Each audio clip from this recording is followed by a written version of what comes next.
नमस्कार, स्वागत है आप सभी का मेरो छत्तीसगढ़ में। मैं हूं आपके साथ सुनील चौहान। अब होते हैं रूबरू आज की महत्वपूर्ण खबरों के साथ। मुख्यमंत्री भूपेश बघेल आज राजधानी रायपुर में सिकल सेल संस्थान के सेंटर ऑफ एक्सीलेंस के भूमि पूजन और अंतर्राष्ट्रीय ओलंपिक दिवस 2023 सम्मान समारोह कार्यक्रम में शामिल होंगे।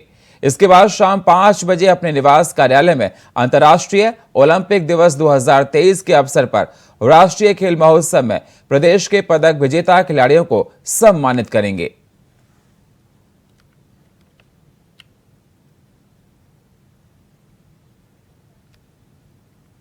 तो सेंटर ऑफ एक्सीलेंस का भूमि पूजन कार्यक्रम है। आज भूपेश बघेल इसमें शामिल होंगे, जिसमें 2023 के ओलंपिक विजेताओं को भी सम्मानित किया जाएगा। बताया जा रहा है कि पदक विजेता खिलाड़ियों को सम्मानित करेंगे सीएम, और जिसको लेकर लोगों को इंतजार है। तैयारियां लगभग पूरी हो चुकी हैं। 2023 के अवसर पर राष्ट्रीय खेल महोत्सव में प्रदेश के पदक विजेता खिलाड़ियों को सम्मानित करेंगे। सेंटर ऑफ एक्सीलेंस का भूमि पूजन कार्यक्रम सीएम भूपेश बघेल कार्यक्रम में शामिल होंगे।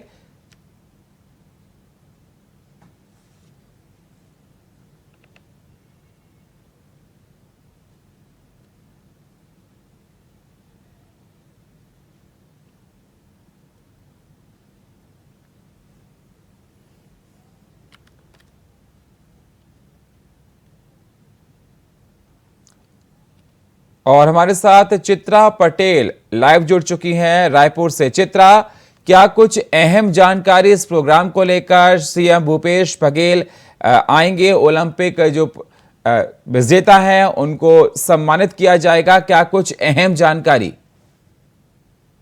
जी, मुख्यमंत्री भूपेश बघेल आज राजधानी के कार्यक्रम में, स्थानीय कार्यक्रम में शामिल होंगे। आज दोपहर 4 बजे हुए sickle cell central of excellence के भूमि पूजन में शामिल होंगे और उसके बाद राष्ट्रीय ओलंपिक 2023 के दिवस के अवसर पर जो है विजेताओं को सम्मानित करेंगे। इस कार्यक्रम में जो राष्ट्रीय विजेता है खेल के, वे शामिल होंगे। उनको मुख्यमंत्री अपने हाथों से सम्मानित करेंगे और उनको जो है मंच में जो है सम्मान करेंगे उनको।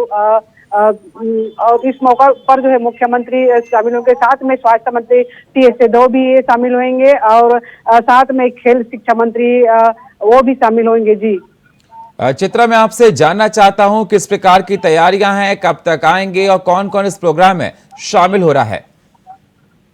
जी, आज दोपहर 4 बजे जो है राजधानी के देवेंद्र नगर स्थित जेल में यह कार्यक्रम होने जा रहा है। इस कार्यक्रम में जेल विभाग के जो अधिकारी वो भी रहेंगे और जेल विभाग जो है मंत्री जो है ताम्रध्वज साहू, उनका भी पहुंचने का जो है सूचना मिल रही है। उसके बाद इस कार्यक्रम में शामिल होने के बाद 5 बजे जो है राष्ट्रीय ओलंपिक दिवस के अवसर पर विजेताओं को, जो खेल में विजेता है उनको पुरस्कृत करेंगे, सम्मानित करेंगे।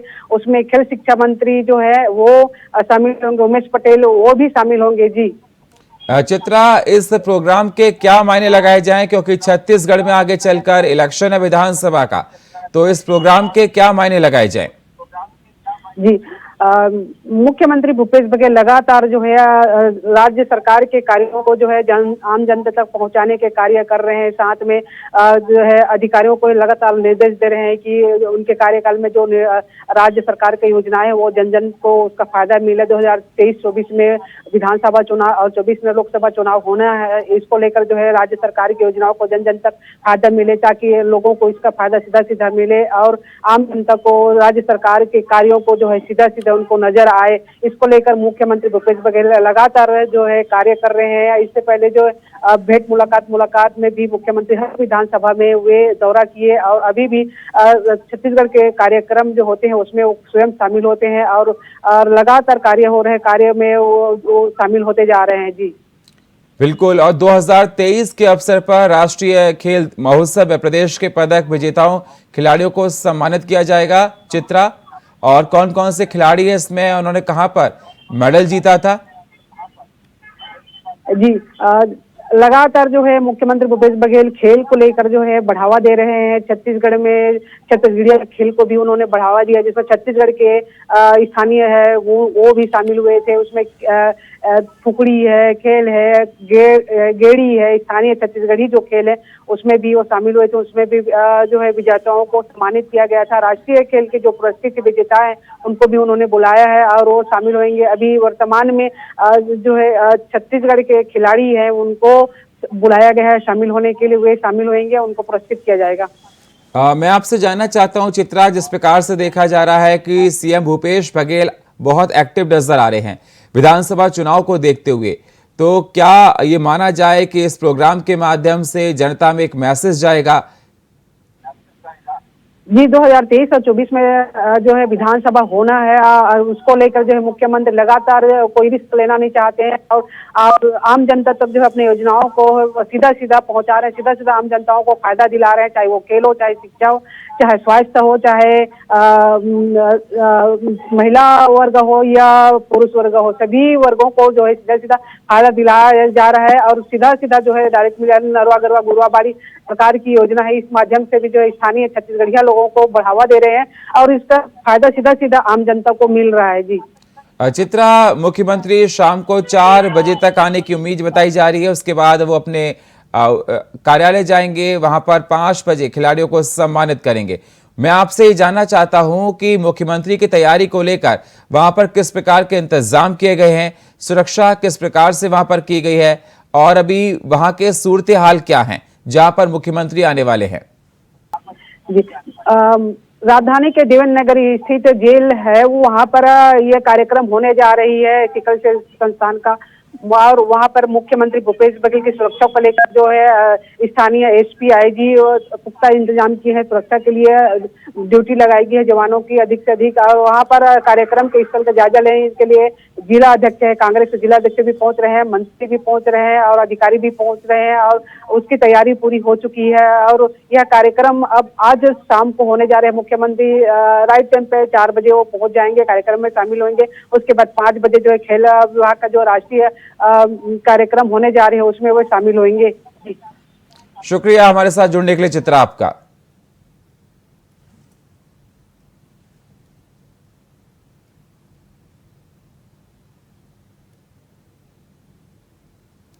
कोरबा में नगर पालिका परिषद दीपिका के कार्यालय के सामने एक बड़ी दुर्घटना होने से टल गई। दरअसल कार्यालय के सामने एक हाईपोल लगाने का टेंडर जारी हुआ था, जिसके बाद क्रेन के जरिए पोल को लगाया जा रहा था, लेकिन इसके पहले ही क्रेन अनियंत्रित होकर पलट गई और पोल भी उसके साथ धराशायी हो गया। हालांकि इस दौरान किसी के जान माल का कोई नुकसान नहीं हुआ है।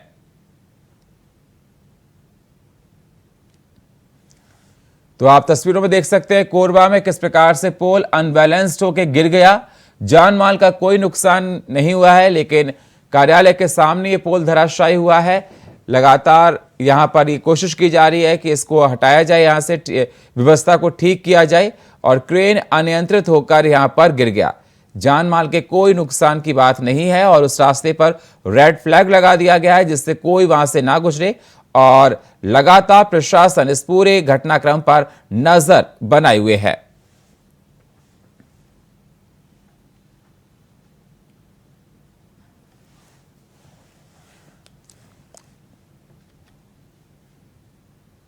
सरगुजा के मेन पार्ट में आकाशीय बिजली की चपेट में आने से एक व्यक्ति की मौत हो गई है।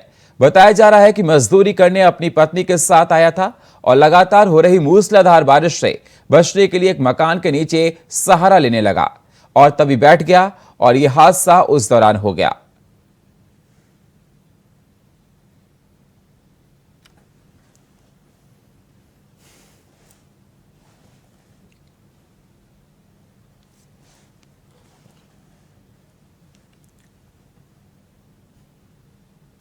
बलरामपुर के बसंतपुर थाना क्षेत्र में वाहन दुर्घटना के दौरान शराब तस्करी का राज खुला है। दरअसल शराब की पेटियों से भरी बोलेरो उत्तर प्रदेश में रामानुजन की ओर जा रही थी, तभी प्रेमनगर डीएवी स्कूल मोड़ के पास एक्सीडेंट हो गया। वहीं वाहन चालक मौके से फरार हो गया। अब ऐसे में अंतर्राज्यीय सीमा पर लगे आबकारी चेक पोस्ट की कार्यप्रणाली पर भी तमाम सवाल खड़े हो रहे हैं।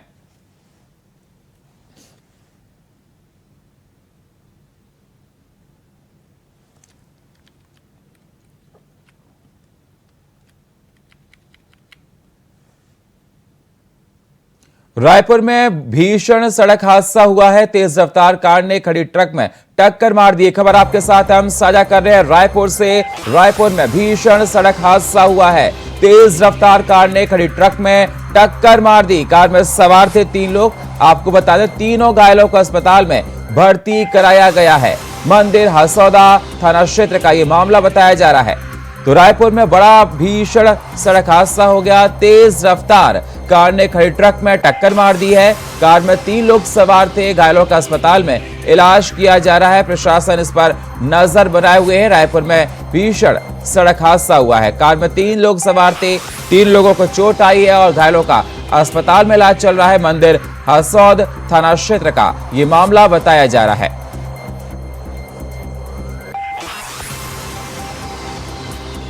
तो रायपुर में हुआ भीषण सड़क हादसा रायपुर में, और जिसके बाद देखा गया कि तेज रफ्तार कार ने खड़ी ट्रक को टक्कर मार दी। एक ट्रक खड़ा था, तेज रफ्तार कार आ रही थी और उसने टक्कर मार दी और कार में 3 लोग सवार थे और तीनों लोग घायल हो चुके हैं, अस्पताल में भर्ती हैं, उनका इलाज किया जा रहा है रायपुर में, आपको बता दें।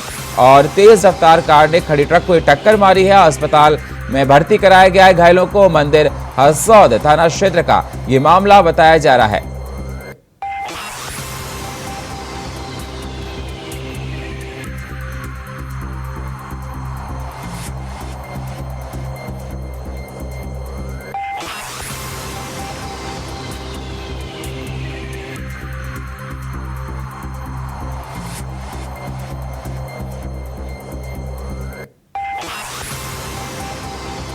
तो तेज रफ्तार कार ने खड़ी ट्रक में टक्कर मार दी। कार में 3 लोग सवार थे और घायलों को अस्पताल ले जाया गया, जहां पर उनका इलाज चल रहा है।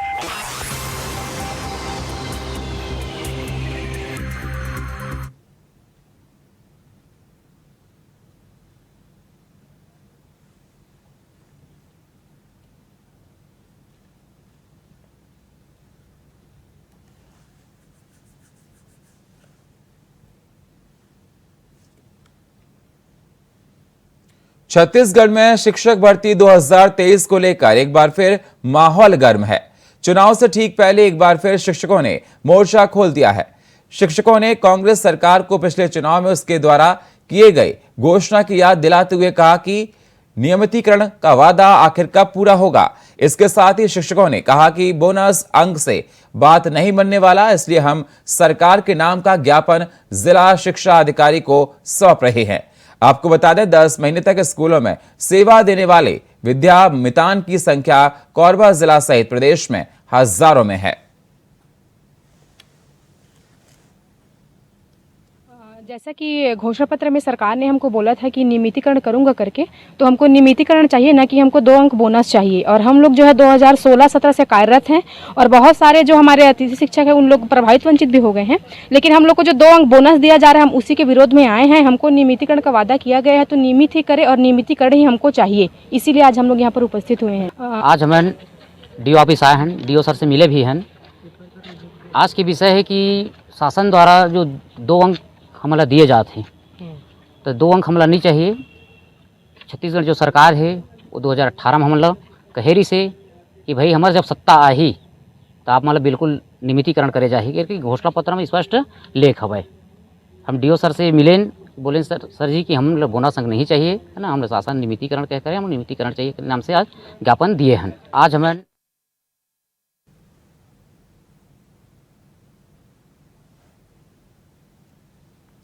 तो आपको बता दें, कोरबा में शिक्षकों ने चुनाव से पहले मोर्चा खोल दिया है और शिक्षक भर्ती 2023 को लेकर मामला गर्म है। बताया जा रहा है कि बोनस को लेकर ये अपनी बात कह रहे हैं। शिक्षकों ने चुनाव से पहले ये मोर्चा खोल दिया है और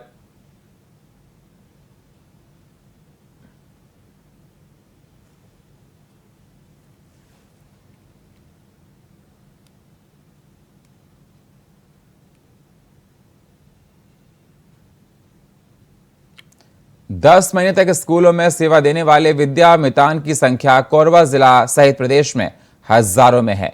तो ये लोग नाराज हैं प्रशासन से।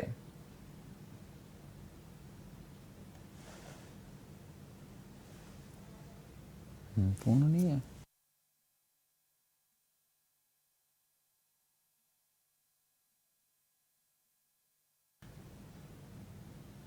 अंबिकापुर में हाथियों का आतंक देखने को मिल रहा है, जहां हाथियों के कुचलने से एक ग्रामीण की मौत हो गई है। घटना सुबह 4 बजे की है, जब शहर के नजदीकी गांव परसा में 3 हाथियों का दल डटा हुआ है। इन हाथियों के दल ने घरों को भी तोड़ डाला। बताया जा रहा है कि इन हाथियों का झुंड कल्याणपुर गंगरी की ओर से आया है, जिसने इलाके में कोहराम मचा रखा है।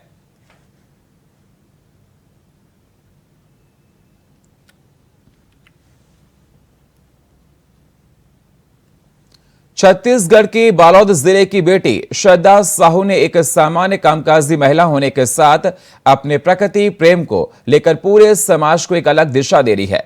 किसान परिवार की बेटी होने की वजह से श्रद्धा साहू ने बचपन से पेड़ों की कटाई को देखा, प्रकृति के विताशा दोहन को देखा, इसके साथ ही प्लास्टिक के चलते बंजर होती जमीनों को देखा।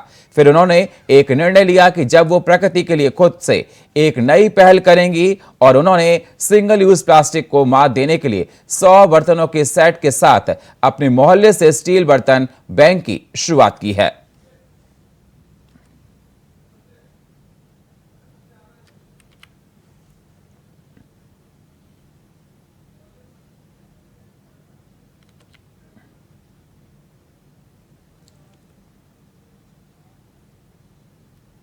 भिलाई के वैशाली नगर थाना क्षेत्र में एक बदमाश ने डायल 112 की टीम पर हमला कर दिया। आरोपी तलवार लेकर एक व्यक्ति को मारने के लिए दौड़ रहा था। वह व्यक्ति जान बचाने के लिए भाग रहा था और भागते ही भागते उसने डायल 112 पर फोन किया। इसकी सूचना मिलते ही वैशाली नगर थाने की डायल 112 की टीम तुरंत रामनगर कब्रिस्तान के पास पहुंच गई, लेकिन पुलिस को देखकर आरोपी रुका नहीं, बल्कि शख्स को जान से मारने के लिए तेजी से भागने लगा। इस दौरान जब 112 की टीम ने उसे रोका तो उसने तलवार से वाहन पर तलवार चला दी। फिलहाल पुलिस आरोपी को गिरफ्तार कर आगे की कार्रवाई में जुट गई है।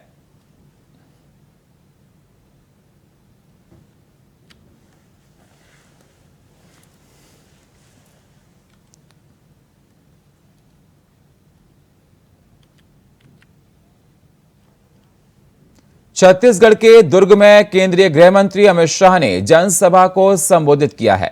इस दौरान सभा स्थल पर पूर्व मुख्यमंत्री रमन सिंह, बीजेपी प्रदेश अध्यक्ष अरुण साव समेत सभी नेताओं ने उनका जोरदार स्वागत किया। इस दौरान उन्होंने मोदी सरकार के 9 साल की सफलताएं गिनाई। साथ ही कांग्रेस पर निशाना साधते हुए कहा, छत्तीसगढ़ में कांग्रेस की सरकार की उल्टी गिनती शुरू हो चुकी है। इसी पर देखिए हमारी ये स्पेशल रिपोर्ट।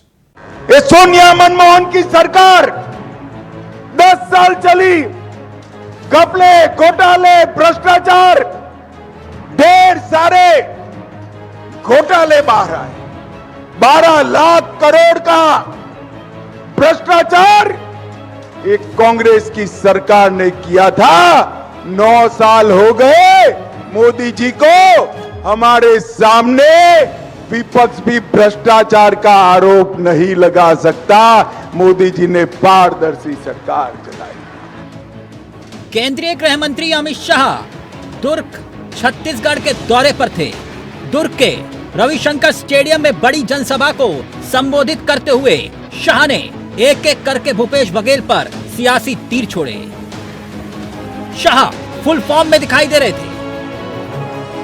रैली को संबोधित करते हुए अमित शाह ने कहा, मैं भगवान राम के ननिहाल छत्तीसगढ़ में हूँ और मैं उन्हें प्रणाम करता हूँ और साथ ही छत्तीसगढ़ की जनता को भी प्रणाम करता हूँ। भाजपा के चुनावी अभियान की शुरुआत करते हुए अमित शाह हुंकार भर रहे थे और मोदी सरकार के 9 साल के कार्यकाल की उपलब्धियों को अपनी उंगलियों पर एक एक करके गिनवा रहे थे। तो दूसरी तरफ अयोध्या में बनने वाले राम मंदिर का जिक्र करते करते कांग्रेस पर अमित शाह भगवान राम के नाम पर वोटों की सियासत करने का इल्जाम भी थोप रहे थे। घोटाले की बात बाद में करता हूं भाई। ये बघेल सरकार वादा खिलाफी करने वाली सरकार है। उन्होंने शराबबंदी की घोषणा की थी, शराब की होम डिलीवरी चालू कर दी। युवाओं, आपको 10 लाख नौकरी देने का वादा किया था, मिला है भैया किसी को? अरे मिला है क्या? बेरोजगारी भत्ता 2500 रुपया दिया देना था, मिला है? जोर से बोलो, मिला है? स्व सहायता जूथों का कर्ज माफ करना था, नहीं किया। रेडी टू ईट बनाने वाली 22,000 बहनों की नौकरी चली गई। बुजुर्ग माताओं को वृद्धा पेंशन अब नहीं पहुंच रहा है समय पर, और प्रदेश में 1.5 लाख करोड़ का कर्जा भी कर दिया।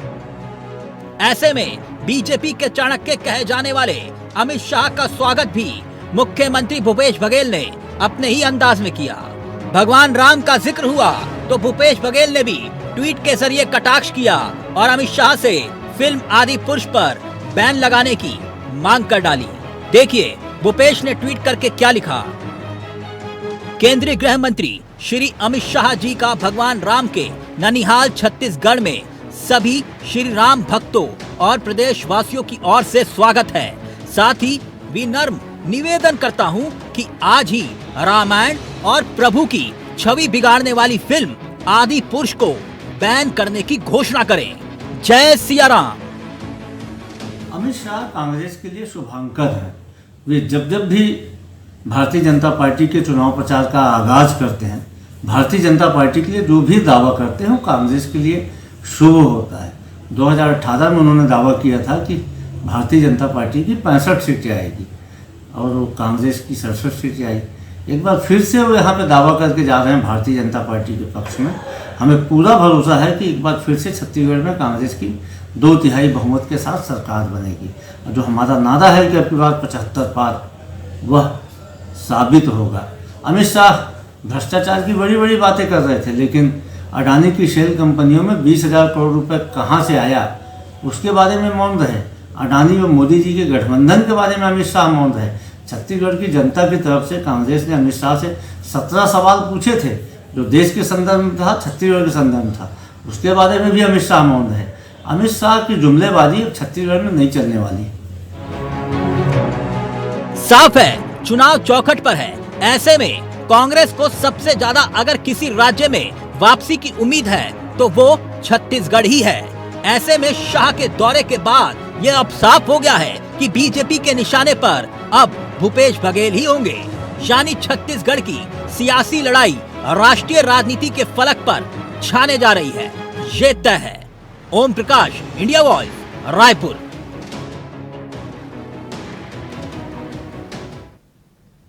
और फिलहाल मेरो छत्तीसगढ़ में इतना ही। बाकी खबरों के लिए आप बने रहिए इंडिया वॉइस के साथ। तब तक के लिए नमस्कार।